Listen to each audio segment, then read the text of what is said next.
So welcome to the Beach Walker Fishing Show. Today we're going to show you how much leader do you need to use when you're throwing a plug. A lot of people think you need, 4 or 5 foot of leader material tied to your plug or your jig or whatever it is. The rule of thumb is, so it doesn't affect the way that the lure is moving, you take your leader. I try to measure it by your main guide to your second guide, which is about 24 inches, maybe a little bit less than that. Probably not, about 2 foot, foot and a half or something like that. So you want to measure that from one eye to another eye. It doesn't really matter if it's this one or this one, as long as it's from one eye to an eye, from one eye to another eye. So you take that, you look at this,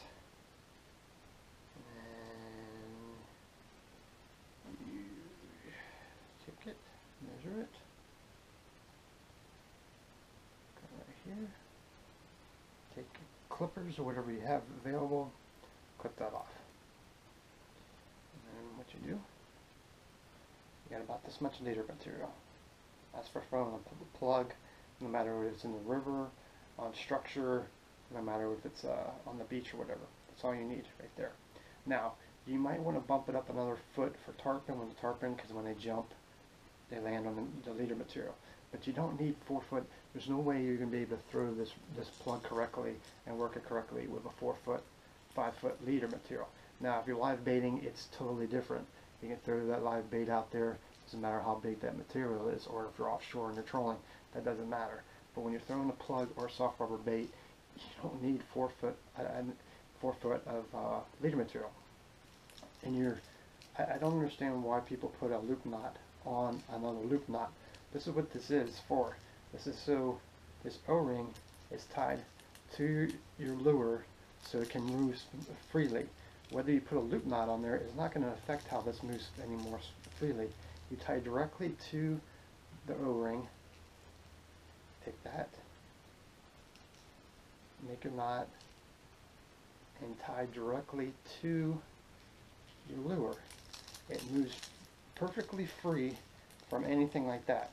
You can use a loop knot on if it doesn't have an O-ring, you can use a loop knot, but that's what this is for. This is so this lure can move freely.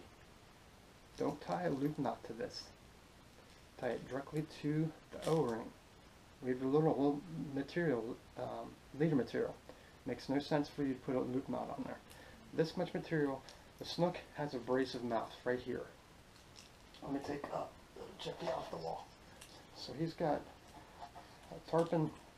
Gill plates are a little bit different than a snook. So this is a snook has a gill plates right there. They're going to cut. So if you get that, doesn't matter if you have a 4 foot leader or a 2 foot leader, it's going to pop it off. So by having, it's all about the effect of how the lure is moving. So make sure you just tie a smaller leader material, 2 foot the most, from your main lure to your main line. That's the tip of the day, guys, and tight lines.